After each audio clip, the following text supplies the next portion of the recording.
Hi mga friends! So for today's video ay magluluto tayo ng Knorr cream of mushroom. So first things first is lalagyan muna natin ng 1 liter of water ang pan na hindi mainit. So after that, ligyan na natin ng 1 sachet of cream of mushroom. Make sure na hindi pa naka-turn on yung pan.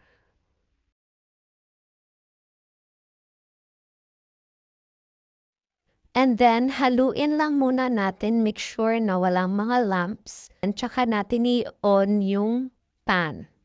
So, covered it first.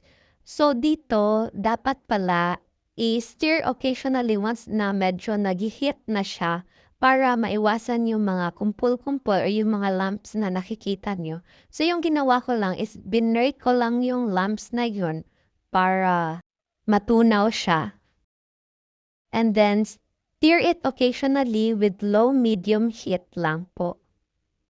Hanggang sa ma-achieve nyo ang consistency na gusto ninyo like nasa video.